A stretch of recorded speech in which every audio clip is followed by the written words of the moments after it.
தலைமையிலிருந்து கொடுக்குற ஆள் வரக்கூடாதுன்னா அப்ப நானும் வரக்கூடாதுல்ல, அதுக்கு ஒரு போர்க்கொடி தூக்குவீல்ல. வேணாம்னா நீங்க வெளியேறி போக வேண்டியதானுங்க. நீங்க சொல்றதை செய்யறதுக்கு எந்த கட்சி இருக்கோ அந்த கட்சியில போய் சேர்ந்துக்கிறீங்க. உங்க போர்க்கொடியில கிழிச்சு துற போடுங்க. சொல்றதை கேட்டு இருந்து செய்ய முடிஞ்சா செய்யுங்க, இல்ல வேணாம்னா வெளியில போங்க, அவ்வளவுதானே. போர்க்கொடி தூக்கி உள்ளனர். எதுக்கு எதிராக போர்க்கொடி தூக்குறீங்க? இந்த போர்க்கொடியெல்லாம் வேலை செய்யும்போது ஒழுங்கா ஈடுபாட்டோட வேலை செஞ்சா இன்னும் ஒரு படி நம்ம மேல ஏறி இருக்கலாம், வளர்ந்துருக்கலாம். அந்த ஒற்றுமையை அங்கே காட்டணும். அரிமான வேலை செய்யக்கூடாது வரக்கூடாதுன்னா வெளியேறி போங்க, அவர் வேணாம் அப்படின்னா, அவர் இருந்தாதான் வேலை செய்ய முடியாதுன்னா உங்களுக்கு யாரும் உங்களுக்கு கட்டாயப்படுத்துறது? யாரும் கட்டாயப்படுத்த மாட்டாங்க. இன்னைக்கு அரிமா வரக்கூடாது, அப்புறம் நான் வரக்கூடாது, அப்படிதானே சொல்லுவீங்க, அப்படிதானே வருவீங்க கடைசி முடிவு. என்ன உங்க பிரச்சனை? உங்களுக்கு பிரச்சனை என்ன? கட்சிக்காரனை உள்ள வரக்கூடாது, வெளியில போகக்கூடாது, இஷ்டம் இருந்தா இருங்க, இல்லைன்னா போங்க. யாரும் உங்களை கட்டாயப்படுத்த மாட்டாங்க. நிறைய கட்சிகள் இருக்கு, நிறைய இப்பெல்லாம் நிறைய கட்சிகள் வருது. எல்லாரும் போய் சேர்ந்துட்டு தானே இருக்காங்க. போங்க, நல்லபடியா போங்க.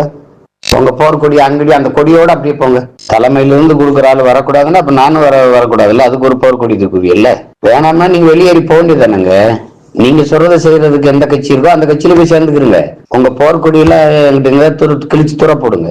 சொல்றதை கேட்டு இருந்து செய்ய முடிஞ்சா செய்யுங்க, இல்ல வேணாம்னா வெளியில போங்க, அவ்வளவுதானே. போர்க்கொடி தூக்கி உள்ளனர். எதுக்கு எதிராக போர்க்கொடி தூக்குறீங்க? இந்த போர்க்கொடியெல்லாம் வேலை செய்யும்போது ஒழுங்கா ஈடுபாட்டோட வேலை செஞ்சா இன்னும் ஒரு படி நம்ம மேல ஏறி இருக்கலாம், வளர்ந்துருக்கலாம். அந்த ஒற்றுமையை அங்கே காட்டணும். அரிமான வேலை செய்யக்கூடாது வரக்கூடாதுன்னா வெளியேறி போங்க, அவர் வேணாம் அப்படின்னா, அவர் இருந்தாதான் வேலை செய்ய முடியாதுன்னா உங்களுக்கு யாரும் உங்களுக்கு கட்டாயப்படுத்துறது? யாரும் கட்டாயப்படுத்த மாட்டாங்க. இன்னைக்கு அரிமா வரக்கூடாது, அப்புறம் நான் வரக்கூடாது, அப்படிதானே சொல்லுவீங்க, அப்படிதானே வருவீங்க கடைசி முடிவு. என்ன உங்க பிரச்சனை? உங்களுக்கு பிரச்சனை என்ன? கட்சிக்காரனை உள்ள வரக்கூடாது, வெளியில போகக்கூடாது, இஷ்டம் இருந்தா இருங்க, இல்லைன்னா போங்க. யாரும் உங்களை கட்டாயப்படுத்த மாட்டாங்க. நிறைய கட்சிகள் இருக்கு, நிறைய இப்பெல்லாம் நிறைய கட்சிகள் வருது. எல்லாரும் போய் சேர்ந்துட்டு தானே இருக்காங்க. போங்க, நல்லபடியா போங்க. உங்க போர்க்கொடி அங்கடி அந்த கொடியோட அப்படியே போங்க.